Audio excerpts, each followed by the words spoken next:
আল্লাহ কি দায় দায়িত্ব দিয়েছে একটা ফ্যামিলিকে সুন্দর করতে, একটা দাম্পত্য জীবনকে সুন্দর করতে। স্ত্রীর এক নাম্বার দায়িত্ব হচ্ছে she should make a comfort to her husband.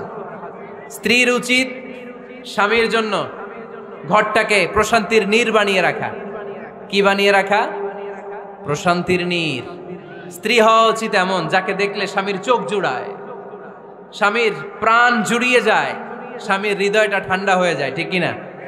আর স্ত্রীর দিকে তাকালে যদি মেজাজ গরম হয়ে যায়, মেজাজ খিটখিটে হয়ে যায়, ঝামেলা আছে না নাই? ঝামেলা আছে।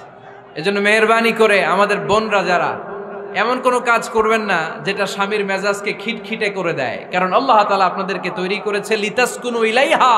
স্বামী আপনার কাছে গেলেই যেন তার হৃদয়টা প্রশান্ত হয়ে যায়, ঠিক কিনা?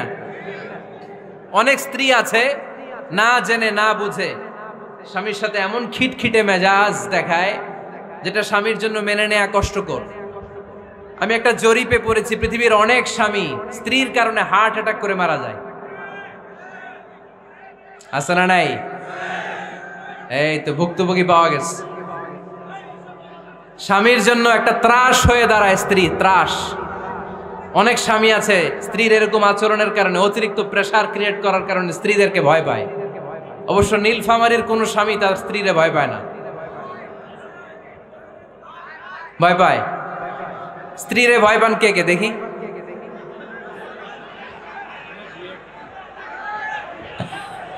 ভয় পান আপনারা? ভয় পান? হ্যাঁ, এক অফিসের বড় সাহেব তার স্ত্রীরে খুব ভয় পায়, প্রচন্ড ভয় পায়। তো সে মনে মনে ভাবলো, দেখি আমার অফিসের যারা স্টাফ আছে, ম্যানেজাররা আছে, এরা কতটুকু ভয় পায়, এরা ভয় পায় কিনা।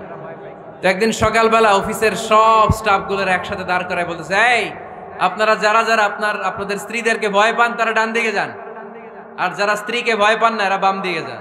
অফিসের সব কর্মচারী ডান দিকে চলে গেছে, সবাই ভয় পায়, একজন শুধু বাম দিকে। বাম দিকে কয়জন ভয় পায় না, আর যারা ভয় পায় এরা ডান দিকে, ডান দিকে সবাই। তো বড় সাহেব ভাবছে, আলহামদুলিল্লাহ আমার অফিসে একজন হইলেও বীর পুরুষ আছে। তো বীর পুরুষের কাছে যেয়ে বলে, ঘটনা কি, আপনি মোটেও ভয় পান না?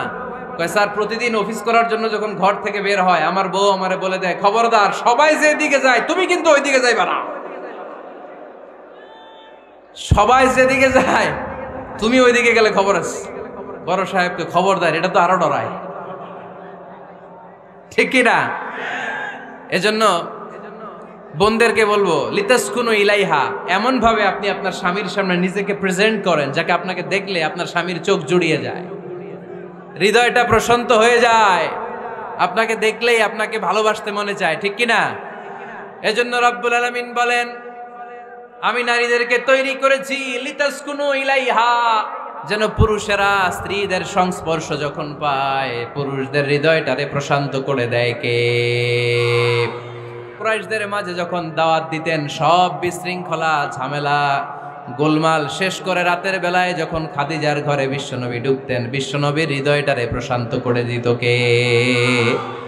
আম্মাজান খাদিজা বিশ্বনবী সাল্লাল্লাহু আলাইহি ওয়াসাল্লামের জন্য এমন ঘর উপহার দিয়েছেন যেই ঘরে বিশ্বনবী আসলে বিশ্বনবীর হৃদয়টা ঠান্ডা হয়ে যেত। সুবহানাল্লাহ পড়েন। অনেক স্ত্রী আছে স্বামী ঘরে ঢুকলেই ঘরে আটা নাই, রুটি নাই, চাল নাই, ডাল নাই, এটা লাগবে ওইটা লাগবে, ওখানে যেতে হবে, একটার পর একটা ফিরিস্তি বলে বেড়ায়, আছে না নাই? না, এটা করবেন না। আপনার কি লাগবে এই সব দায় দায়িত্ব আল্লাহ তাআলা স্বামীকে দিয়েছে, স্বামীকে জানাবেন।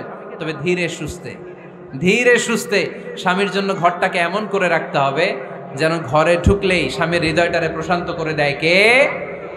এজন্য স্ত্রীর প্রথম দায়িত্ব ঘরটারে প্রশান্তির নীর বানানো। একটা সুখী দাম্পত্য জীবনের জন্য স্ত্রীর 2 নাম্বার দায়িত্ব হচ্ছে স্বামীকে ইন্সপায়ার করা, স্বামীকে সাহস যোগানো, পিছন থেকে ড্রাইভিং পুশের মতো কাজ করা। কারণ স্বামীকে যখন স্ত্রী সাহস যোগায় স্বামীর সাহস বেড়ে যায়, ঠিক কিনা? করোনার আয়াত যখন নাজিল হলো আল্লাহ রাসূল সাল্লাল্লাহু আলাইহি ওয়াসাল্লাম ভয় পেয়ে গেলেন, বিষ্ণু নবী সাল্লাল্লাহু আলাইহি ওয়াসাল্লামের হৃদয় কাঁপতে আরম্ভ করলো।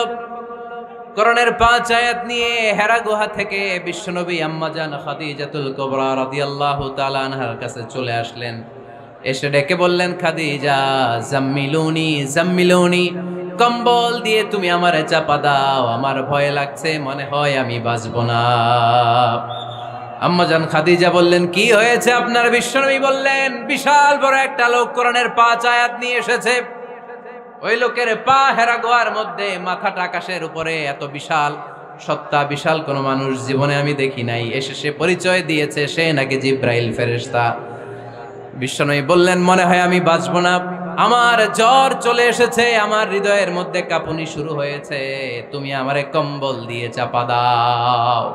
আম্মাজান খাদিজা বললেন, ও নবী, ভয় পাবেন না, আমার আল্লাহ কোনোদিন আপনারে অপমান করবেন না।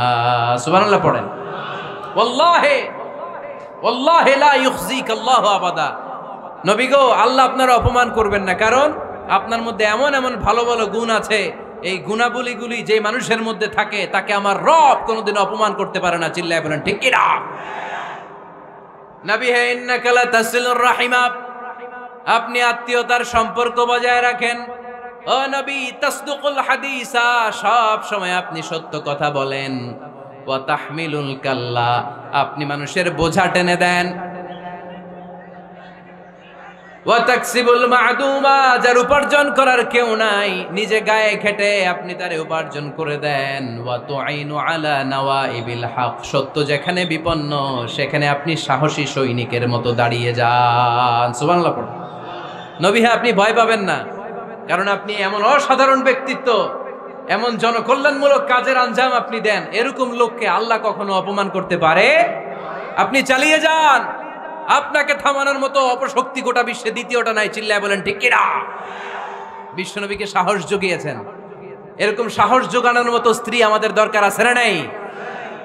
বিশ্বনবী সারাদিন বাইরে যখন কাফের মুশরিকদের অত্যাচার অনাচার সহ্য করে ঘরে আসতেন, আম্মাজান আয়েশা এমন সাহসিকতার বাণী শোনাতেন, এমন মোটিভেশন শোনাতেন, এমন ইন্সপায়ারেশন দিতেন, বিশ্বনবী সারাদিনের সব দুঃখ কষ্ট ভুলে গিয়ে এর পরের দিনের দাওয়াতি কাজের জন্য নতুন করে এনার্জি ফিরে পেতেন। চিল্লায় পড়েন আল্লাহু আকবার। এজন্য স্ত্রীর 2 নাম্বার কাজ হচ্ছে স্বামীকে সাহস যোগানো। 2 নাম্বার কাজ কি? স্বামীকে সাহস যোগানো, স্বামীকে সাপোর্ট দেয়া। স্ত্রীর 3 নাম্বার কাজ হচ্ছে স্বামীর